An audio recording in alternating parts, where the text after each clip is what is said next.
Ebifaananyi bino bye tukwatisiza kamera yaffe ey'omu bbanga bikulaga erimu ku ttaka erisangibwa mu ggombolola y'Ekitumbi mu disitulikiti y'e Kassanda erirudde nga lirukenkayana wakati w'abatuuze n'abantu abeeyita bannannyini lyo abazze babatiisatiisa okubasenda baba tebasobola kwegula.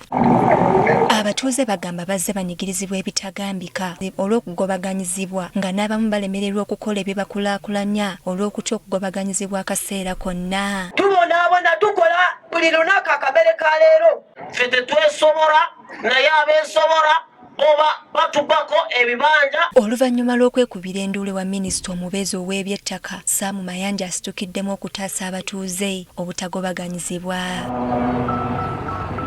Abatuuze bategeezezza minisita ng'akakiiko k'eby'ettaka mu Kassanda bwe beekobaana n'abaagala okubasengula. District Land Board y'e Kassanda Nvundu eyina ba advisors kuliko ne lawyer mu Land Board naye ku bino byonna ebigenda maaso twali kyali atu advisinze n'ekimu.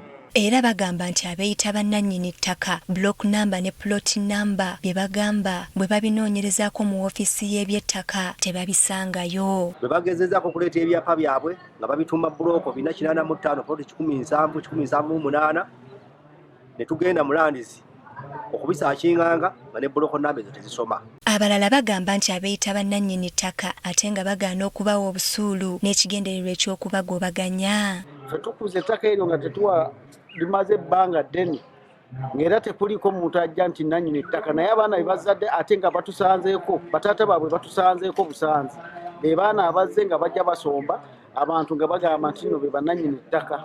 RDC wa disitulikiti y'e Kassanda Phoebe Namulindwa ategeezezza minisita nga bwe waliwo abamu ku bakozi ba disitulikiti abalya mu lulime ne mu luzise. Kigamba bonna era muwulidde nno bano bassentebe bange abamu naba ate beenyigidde mu mbeera eyo ey'okuba nga ate bakola ki beegatta ne bali ababa bazze ate ne batatutegeezaako ne bakukuta nabo ate bano abantu ne bakola ki ne bafuna ebizibu. Wano minisita Sam Mayanja asoose kulabula abakozi ba disitulikiti abakola mu woofiisi y'eby'ettaka okubeera abenkanya nga bakola obuweereza bwabwe. Ono kanso ngenda mubalekerawo najja kusigala nga binoonyereza kandi azuula mu sisitemu yonna ekyapa kyonna ekyabagwa ku liizi oba ku freeholds nga kuliko abantu ekyapa ekyo kifu. Oluvannyuma agumizza abatuuze nga bwe wataliiwo agenda kubagobaganya ku ttaka. Ow'ekibanja oba nannyini kyapa kya liizi